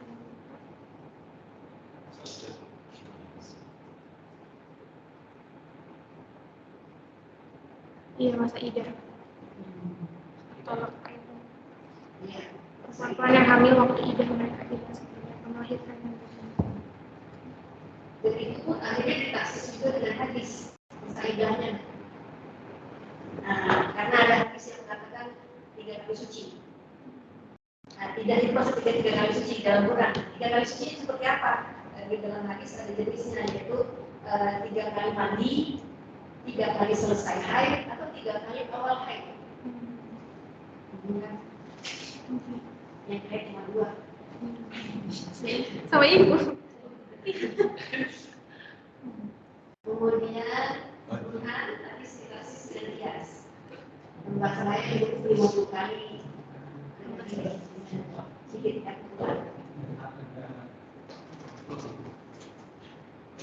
Ini agak ribet karena kenapa kita kan user ya. Jadi apa ini? Jadi karena kita user, maka cuma tahu aja. Oh ini ayat-ayat apa? Dalil-dalil yang kos, ini dalil-dalil yang umum.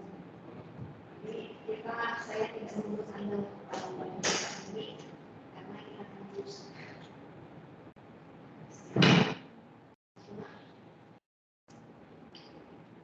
Yang ini habis, sudah nyampe di sini ya? Enggak. Enggak, ini hadis. Oh. Sunat. Saya kasih aja nih. Jadi nanti karena ada user, hadis yang panjang gitu. Iya. Disingkat jadi begini. Itu bagian hadis itu adalah berdasarkan jenis kaumnya, kemudian kontennya, kemudian sumbernya. Nah, berdasarkan banyak karena ada user, Anda tahunya cuma ahad sama mutawatir, ya kan? Bukanlah hadis ahad. Nanti hadisnya apa aja? Kalau hadis mutawatir, tinggal buka hadis mutawatir. Jadi kalau Anda tidak tahu sama sekali, sembarang hadis nanti dipakai. Ini yang saya protes ya, banyak mahasiswa kita sekarang yang karena wajib di skripsi harus ada dalil ya kan? Main coba kan yang taruh aja. Hadis palsu. Iya. Bagaimana cara harus tahu dulu jenisnya? Oh ada hadis ahad, khawatir, hadis mansuh, mampu, kayak gitu.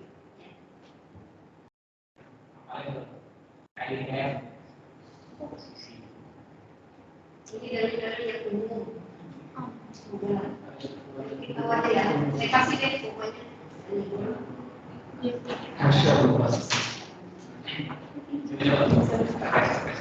Ada pertanyaan? Tugasnya monggo. Tapi biasanya judulnya apa aja silakan. Tapi menggunakan metode salah satunya dari buku sufi. Jadi begini, metode itu banyak. dua-duanya, tapi jangan bilang fix gitu, karena kalau Anda menggunakan kuantitatif, Anda harus menjelaskan. Nah, ketika menjelaskan, menggunakan metode bisa. Atau menggunakan kualitatif, tapi salah satunya menggunakan metode ini. Seperti yang saya lakukan di disertasi saya, misalnya saya membahas tentang wakaf, analisasi wakaf. Saya menggunakan metode fenomenologi. Nah, dalam fenomenologi itu banyak sekali teori yang dipakai. Saya menggunakan teori social reality construction.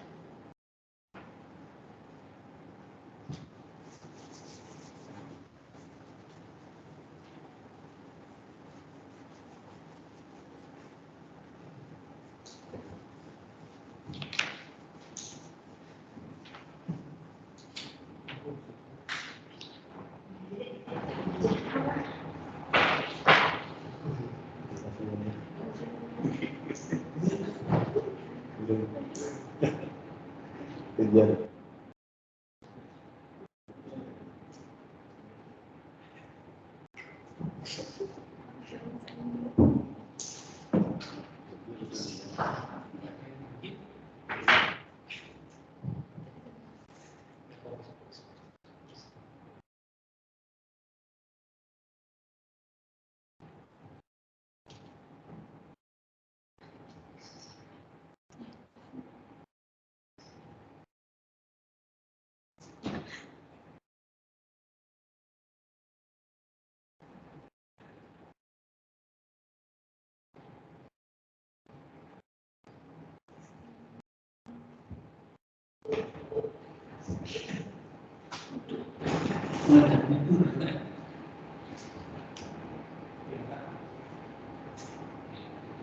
Oke, saya menggunakan teori yang diperkenalkan oleh Dr.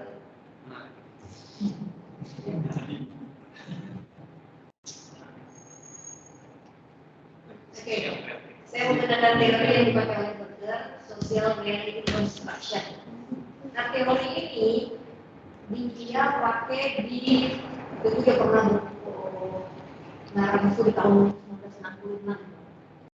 Judulnya adalah Social Reality Construction. Dan dia ngarang buku itu berdua sama Thomas Laschet. Jadi Peter L. Berger ini mungkin waktu itu dia melihat fenomena saat itu ya kan, sehingga dia menolak nih misalnya ajaran-ajaran kapitalisme, tapi dia juga tidak sosialisme murni.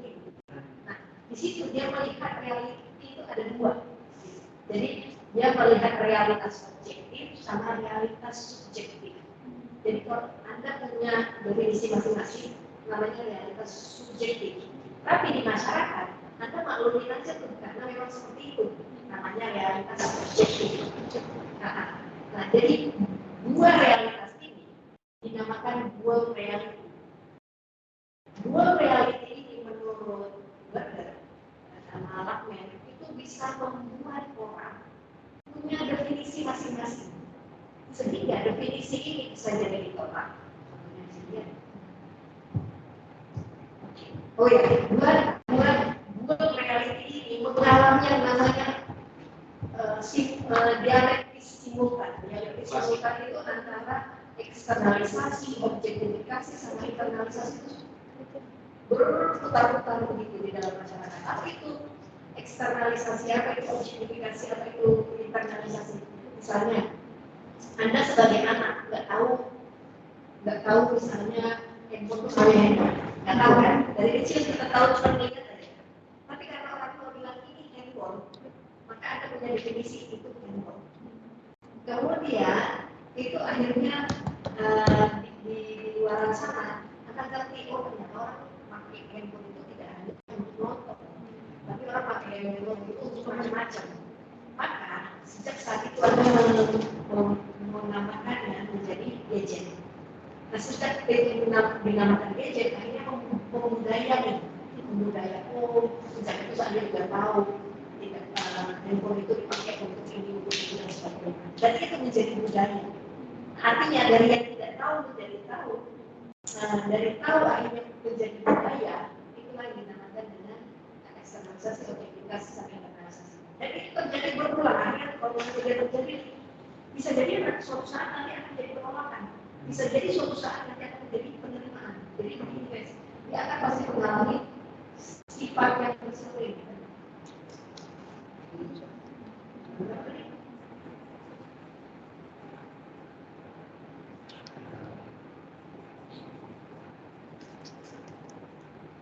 Suatu saat dia akan mengalami fase dia dari sistem dialektis simultan ini, dia pasti akan bisa diterima, ya kan? Dia akan menghasilkan tesis. Suatu saat dia bisa juga menghasilkan antitesis, dia tidak diterima. Untuk itu Anda membuatnya lagi jadi dia bisa diterima, yaitu menggunakan sintesis, menjadi sintesis menjadi buku baru atau menjadi ilmu baru. Nah, contohnya aja RA Kartini. Simpel ya. Anda tahu RA Kartini melihat fenomena saat itu yang terjadi. Ada diskriminasi antara laki-laki dan perempuan. Laki-laki boleh sekolah, perempuan tidak boleh sekolah. Nah, dari situ dia protes. Kenapa? Perempuan boleh sekolah, aku bisa sekolah. Kenapa perempuan lain tidak bisa sekolah? Yang ada saat itu perempuan itu hanya bisa ke dapur. Nah, dia mengubah paradigma orang. Artinya dia menggunakan antitesisnya. Jadi menolak fenomena saat itu bahwasanya perempuan itu layak sekolah. Caranya adalah dia membuat tesis bahwasanya aku bisa sekolah. Antitesisnya apa? Dia menulis surat pada temannya yang ada di Belanda. Nah, surat-suratnya itulah ditulis yang akan menjadi sebuah sintesis habis gelap ketika terang, di mana dia ingin memprovokasi pemerintah, siapapun itu agar menerima perempuan itu boleh sekolah. Dan dia sendiri bikin sekolah. Namun apa yang menjadi pemikiran RA Kartini itu tidak bisa diterima sejak RA Kartini nikah. Apakah ada sekolah? Tidak ada. Jadi setelah RA Kartini itu protes, tidak ada perempuan diwajibkan sekolah, tetap tidak ada. Tapi jika saat itu ditolak, mungkin akan terjadi dinamika, ya kan? Bisa jadi menjadi konflik, bisa jadi dapat sanksi. Nah, RA Kartini sanksinya dia tidak bisa kemana-mana, dia tetap nikah dan jadi ibu rumah tangga. Tapi apa yang dia pernah tulis surat-suratnya itu menjadi sebuah antitesis yang kemudian membangkitkan dinamika dan terjadilah pergolakan di masyarakat, di mana perempuan akhirnya pada bisa sekolah dan selanjutnya perempuan wajib sekolah, begitu ya. Nah, itulah yang dinamakan dengan bagaimana realitas subjektif bisa mengalahkan realitas objektif. Jadi, nah ini instrumen macam-macam dari bahasa. Apa yang saya maksudkan di sini adalah saya ingin membangun makna. Ini kan realitas ini kan membangun. Jadi hubungan sosial ini akan membangun makna. Jadi siapa realitas membangun makna. Nah, ternyata akhirnya siapa Peter Elberger itu nggak puas dengan tulisan dia ini. Akhirnya dua tahun setelahnya dia menulis lagi buku judulnya teori The Secret Canopy. Jadi kalau kita kan apa ya, secret artinya suci. Jadi langit suci. Kalau bahasa Indonesia teorinya itu dinamakan langit suci. Maksudnya apa? Segala sesuatu bisa dijelaskan di masyarakat, tapi ada hal-hal yang tidak bisa dijelaskan di masyarakat. Tapi oleh misteri yang suci bisa menjelaskannya. Ini sendiri tidak bisa jelaskan karena dia yang kita. Apa saya baca tahu? Tapi kalau saya trace balik itu memang agamanya tidak jelas juga gitu ya. Dia dilahirkan di Katolik, tapi dia sendiri kayaknya sih Yahudi, apa saya nggak ngerti. Tapi di situ dia tidak ngerti, dia mengembalikan sekretnya tadi kepada agama masing-masing untuk menjelaskannya. Untuk itulah saya merasa karena kasus saya ini adalah kasus optimalisasi wakaf, maka saya menggunakan metode yang nggak mungkin saya beli pakai pisau Kristen, nggak mungkin saya pakai hermeneutics. Itu saya menggunakan apa yang kita pelajari sekarang, yaitu saya menggunakan pendekatan wahyu. Kalau tadi dual reality single reality. Kenapa kok single itu bukannya ada dua tuh Quran dan Sunnah? Enggak, tetap namanya regulation. So regulation ini adalah realitas wahyu. Sehingga ketika dia melihat, wahyu melihat sebuah objek atau subjek, dia pasti akan memperlihatkan ada yang tampak, ada yang tidak tampak, ya kan? Nah, yang tidak tampak mungkin adalah rumah-rumah, apalagi selain imam, yang tidak tampak. Iya. Ini apa namanya? Hadis siapa Andi nyebut makomnya beda. Apa ini? Apa tadi? Kamu bilang makomnya beda.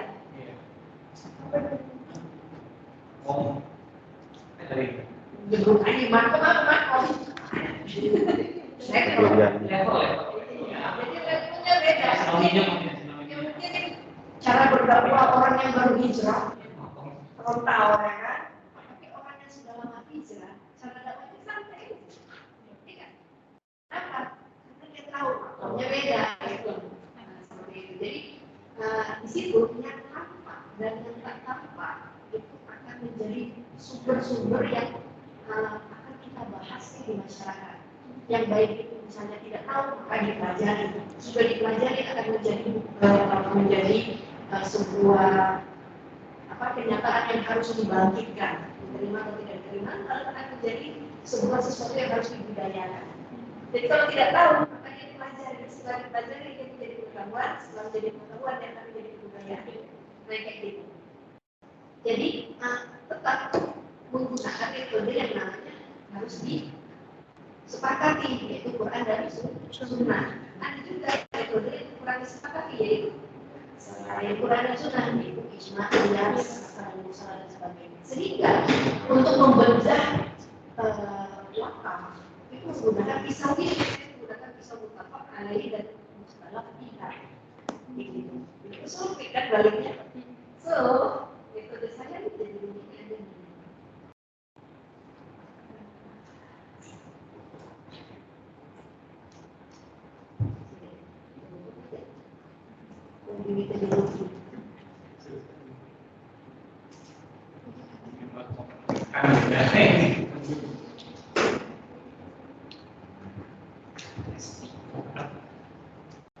Nah, nih, jadi metode saya waktu itu untuk mengungkap optimalisasi, saya terpaksa sosial. Nah, gini.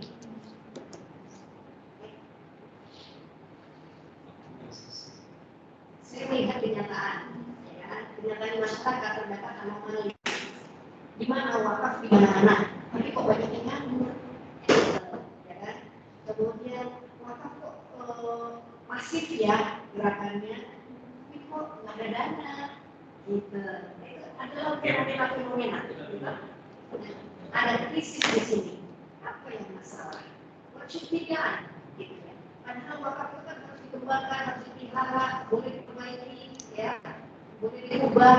Nah, bagaimana abstraksinya? Maka abstraksinya adalah kita menggunakan teori yang namanya optimizing profit. So, teori optimizing profit ini akan membuat sebuah wakaf menjadi optimal. So, untuk bisa menjadi optimal, apa yang harus dilakukan? Ya, kita harus meng-create wakaf ini agar menghasilkan high social benefit, low opportunity cost, sustainable social economy, bisa generate income, bisa generate surplus, bisa increase value. Nah, untuk itulah maka saya memotret paradigma, para nazir.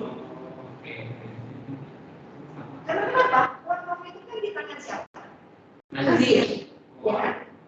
Sedangkan nazir itu dalam kesehariannya siapa yang mempengaruhi? Pengetahuan. Pengetahuan dia didapat dari mana? Kalau dia tidak pernah membaca teori diskripsan, dia tidak pernah membaca good governance, dia tidak tahu bagaimana itu masalah, maka tidak jadi apa-apa wakafnya. Maka untuk itu saya memotretnya menggunakan empat teori ini: teori diskripsan, teori istimbang, teori maslahat, sama good governance. Nah, setelah mendapat potret-potret itu, saya memotret ini pengetahuan mereka. Jadi literasi mereka, kemudian habituasi mereka, kemudian konsensus mereka. Jadi saya lihat itu si nazirnya, bukan wakafnya.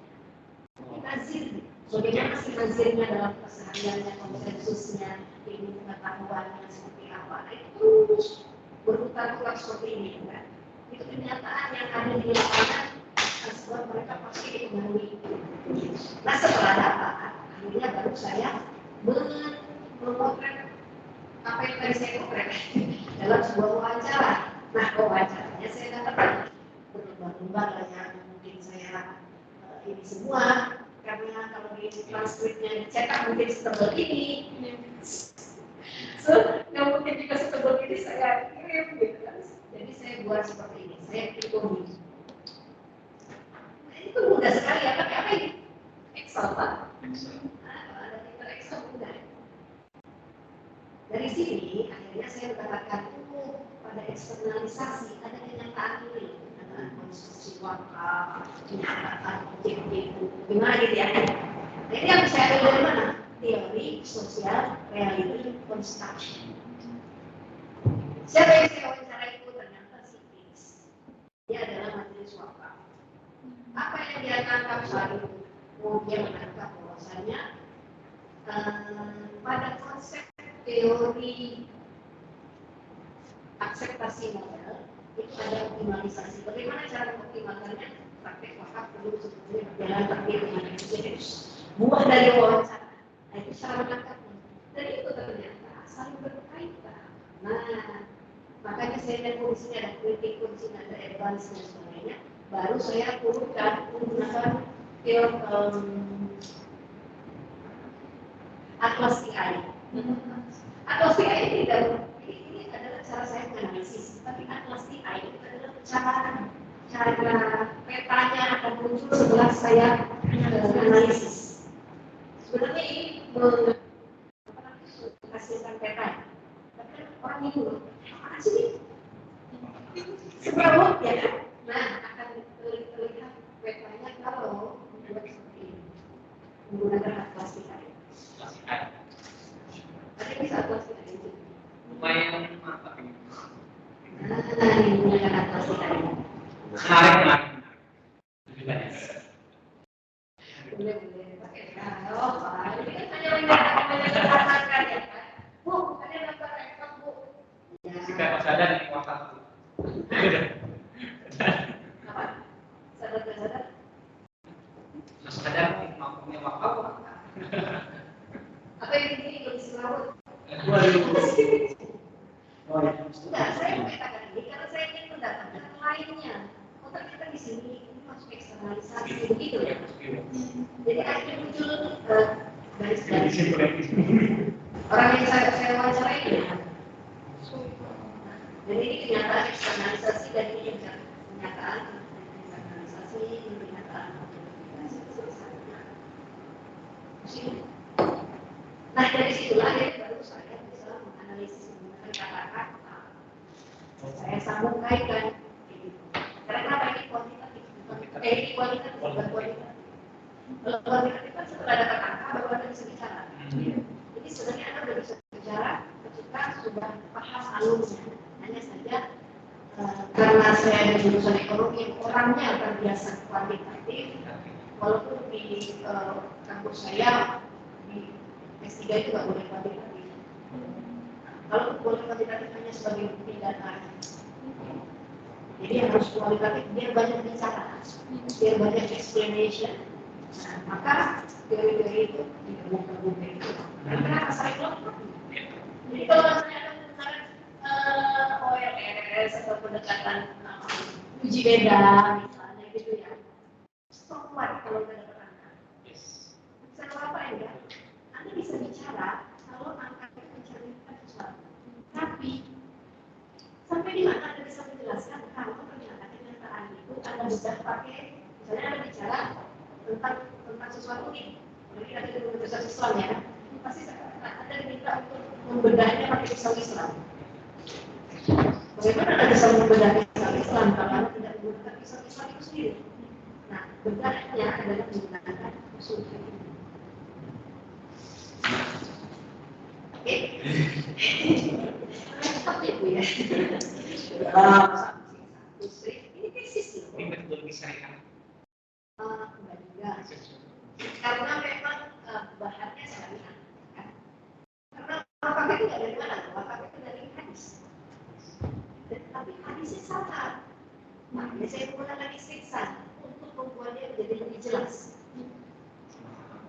sama-sama. Namanya kalau sama-sama bisa. Bukan Pak ini ya, beda. karena ilatnya itu sama-sama. Jadi perjelaskan ilatnya biar jelas, maka kita menggunakan jadi gara-gara metode ini saja banyak ngomong. Contohnya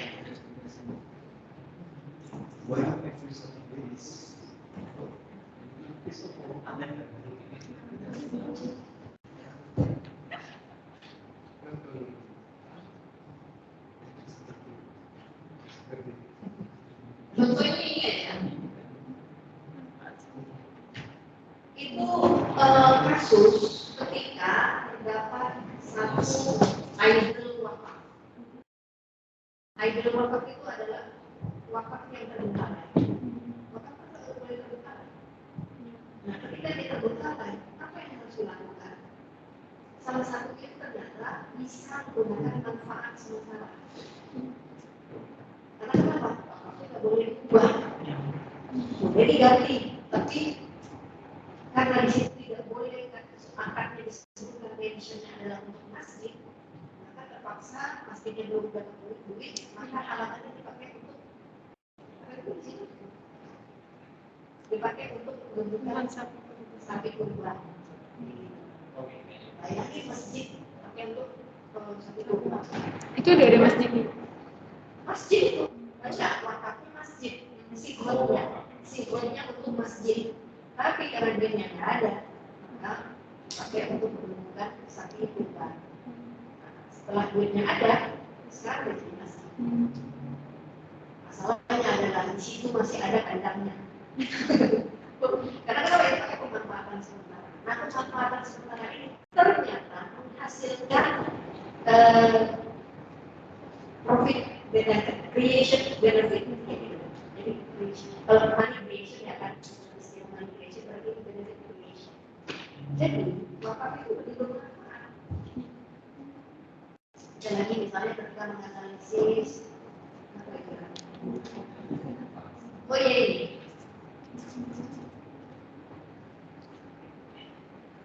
Nazir, ketika ada si wakif, misalnya wakafnya menentukan, saya maunya tanah ini jadi masjid. Itu namanya sifatnya, pokoknya itu disebutkan. Saya maunya tanah ini jadi masjid. Tapi kalau misalnya akadnya begini sifatnya, terserah dia mau diakurin apa, terserah nazir. Itu goyru bukan ya. Ternyata setelah diukur manfaatnya lebih besar yang goyru bukan ya. Kenapa? Si nazir udah susah-susah bangun masjid gitu loh. Nanti udah susah-susah nyari duit. Kenapa? Apapun dia lakukan, penting hasilnya gitu ya di aset tersebut. Nah, setelah dibanding-bandingkan dengan kasus-kasus yang lain, ternyata akan goyru kayak itu lebih bermanfaat.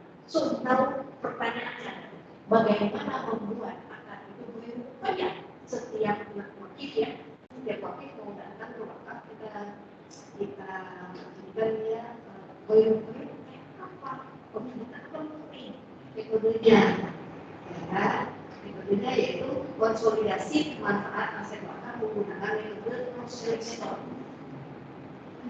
Cross-selling itu dipakai oleh tetangga kita manajemen. Cross-selling itu contohnya kayak gini, si X mau datang ke toko mau beli iPhone. Dia mau beli iPhone. Mana ada iPhone dulu? Justru saya mau solusinya iPhone nanti. Dia mau beli Oppo, ya kan? Begitu dia udah jelaskan, cari Oppo berapa gitu yang bisa kameranya jelas, bla bla bla. Si pelajarnya kalau mempromosikan merek lain. Kenapa? Karena kameranya lebih jelas dari Oppo, mending ini aja. Dirayu-rayu disebut-sebut ya kan ininya apa namanya performance yang lebih hebatnya. Tapi kan harganya naik. Terus dia akan bilang, oh lebih benefit begitu karena kenapa? Anda kan tidak akan rugi karena dia akan lebih low life bla bla bla bla bla bla sehingga Anda tertarik untuk membeli yang bukan dalam planning Anda. Nah ini kan dinamakan dengan cross selling method. Tapi metode ini di dalam manajemen tidak terlalu dipakai karena apa? Karena merugikan konsumen. Kenapa konsumen lebih banyak merasa dirugikan sebab yang tadinya dia bisa saving, tidak bisa saving setelah menggunakan setelah pindah kepada pilihan yang lebih mahal misalnya. Dan itu maksa, ya kan? Ini adalah marketing yang maksa. Orang yang jadi kesel dengan metode ini, tapi ternyata ketika dipakai untuk wakaf, ada orang mau berwakaf, tapi sebelum terjadi wakaf kita edukasi dulu. Pak, gimana kalau tanahnya dijual aja Pak, setelah Bapak jual nanti uangnya diwakafin bagi wakaf tunai. Oh bisa Pak? Bisa, pahalanya sama. Tapi saya punya masjid, iya Pak. Nah kita diri masjid, di sana sudah ada wakaf tanah untuk masjid, tidak ada duitnya. Nah uang Bapak dipakai untuk bangun masjid, itu bikin pahalanya masjid juga tidak betul. Gimana? Tahu ya? Maka belum terjadi. Begitu dia mau menjualkan tanahnya, begitu jualin aja dia ada orang nggak jualin. Tapi berapa Pak? Terserah. Berapa Pak? Nggak apa-apa. Yang penting laku dan saya bisa berwakaf. Gimana? Nah itu ternyata akhirnya bisa menjadi akar banyak kaya. Kenapa? Kekuatan edukasi. Jadi kalau bisa diukur nanti setelah Anda menemukan teori apa penemuan ini bisa diuji. Ternyata bisa menguji temuan ini dan itu menggunakan metode kuantitatif. Jadi itulah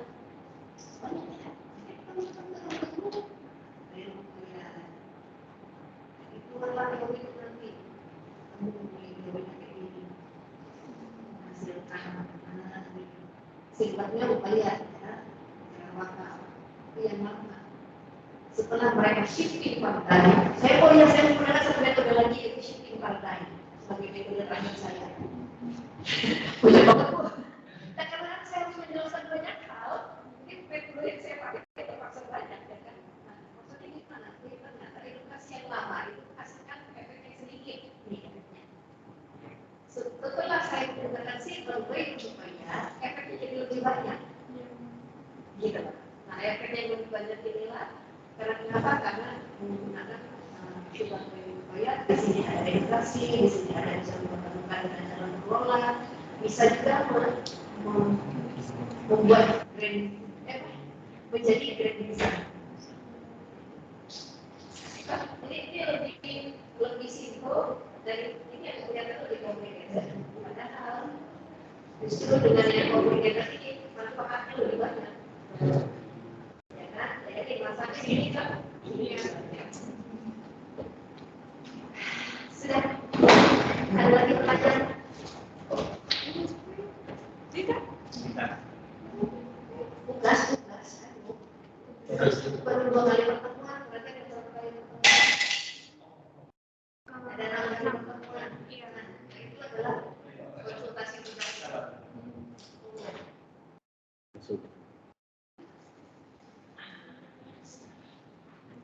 Yang simpel aja. Jadi kayak kemarin, mungkin Anda bisa kerjasama dengan mahasiswa skripsi saya, mungkin satu. Anak S1, Anda nolong dia nolong Anda. Kan bisa tuh simbiosis mutualisme. Contoh nih, ada mahasiswa saya yang sedang meneliti akad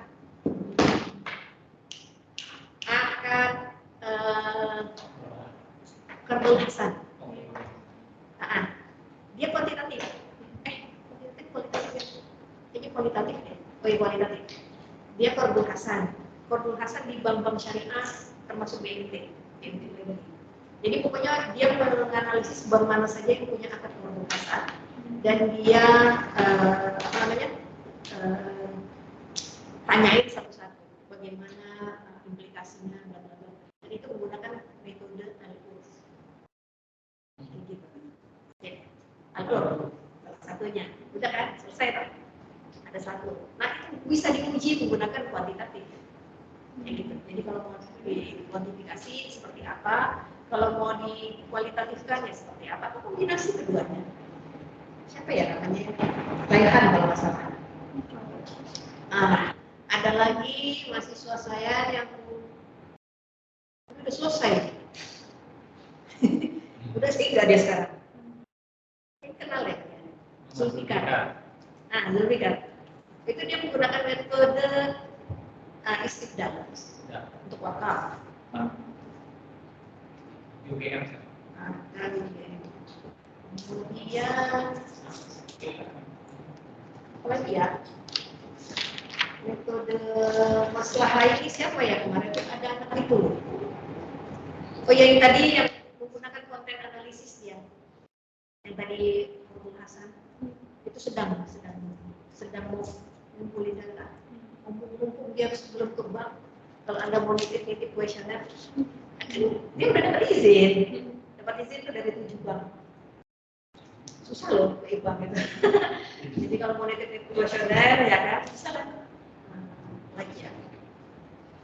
Masih selesai menggunakan metode maslahah itu siapa ya namanya anak IPIF.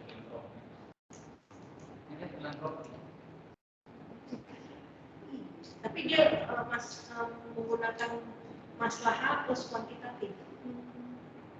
Siapa ya lupa namanya? Baik-baik gitulah, ada baik-baiknya. Lupa. Udah lama. Baik hati. Baik hati.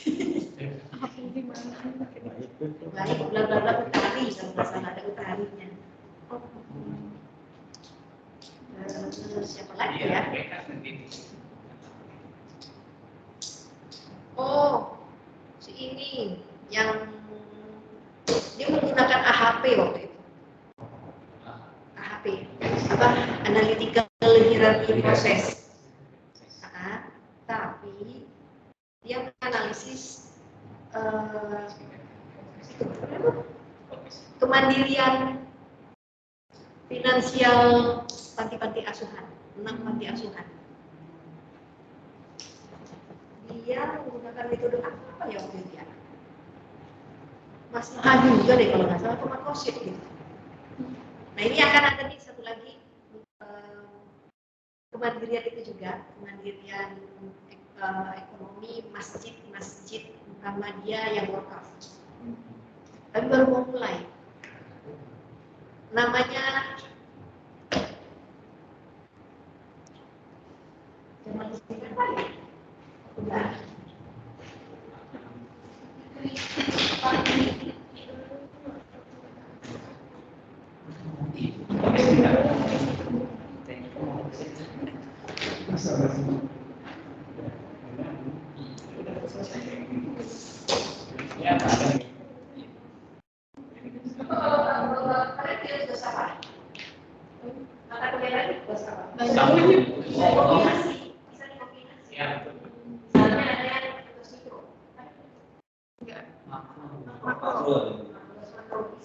Ini pertumbuhan.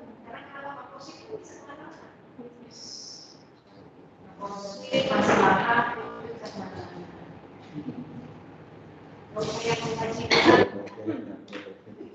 nanti kalau salah bahaya.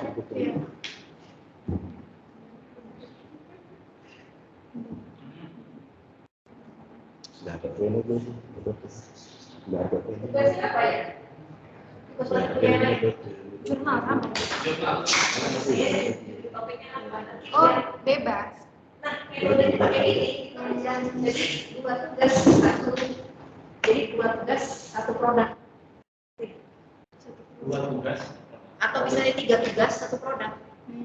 Satu dari mata kuliah saya menggunakan metode ini. Misalnya mata kuliah siapa? Pak juga sama dengan saya. Dia lain lagi. Ya mungkin boleh. Kalau saya kan tugas saya adalah Anda menulis apa aja, tapi menggunakan metode ini, gitu. Jadi mata kuliah lain deh, siapa? Bu Desi apa? Desi ada tentang lingkungan. Lingkungan apa? Pembangunan wilayah. Tugasnya apa? Mini riset kayak kelapangan gitu Bu. Kayak kuesioner ke kemarin tuh kayak aliran sungai. Ya udah metodenya ini. Ya makanya nanti kita kasih. Menggagalkan metodenya itu. Nah, gatot-gatotnya itu loh nanti tuh gatot-gatotannya. Hari ini berarti masih meeting untuk prosesnya. Teori deh. Kayaknya sekali aja gitu. Enggak apa-apa. Masalah. Ada loh. Saya baru belajar masalah. Ya kan, ya teori deh, teori. Buat hari ini teori, sisanya konsumnya online, offline, atau Bahkan dia mau tiap hari loh. Berarti kan offline, karena saya kalau hari Selasa itu sampai subuh sampai jam 10.30. Kuliah saya rata-rata dari jam 7, semua jam 7 pagi semua. Nah, kalau Senin setelah jam 3 sampai jam 5 saya di ruang dosen. Kalau Selasa dari jam 10.30 sampai jam 5 saya di ruang dosen. Kalau Rabu saya nggak masuk, karena ngajar online dari rumah. 2 sesi 6 jam. Stop. Orang sampai habis loh. Terus hari Kamis sama dari jam 7 sampai asar. Berarti asar sampai jam 5 di ruang dosen. Kamis, Jumat, nah tuh dari jam segitu sampai Sabtu ya udah dari pagi. Dari pagi sampai zuhur kalau Sabtu, karena habis zuhur ke sore biasanya saya di kantor wakaf. Apa enggak? Nanti tanya. Tanya di kelas aja. Bimbingannya bareng Eva. Selasa, Rabu, Kamis, Jumat, Sabtu,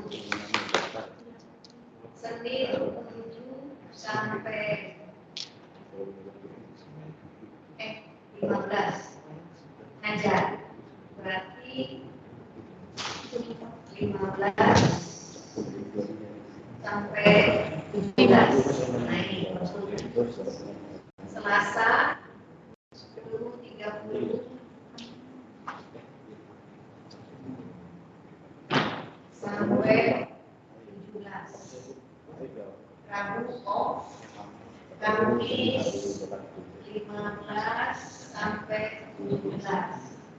Jumat 15 sampai 17. Sabtu nah, tuh.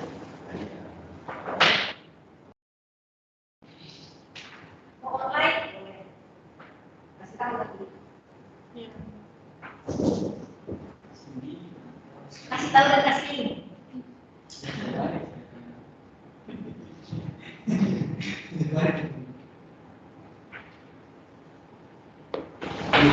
Berarti satu depan itu udah mulai masuk kelas jadi bimbingannya. Sudah mas. Biar nggak ada diskon. Saya salah apa?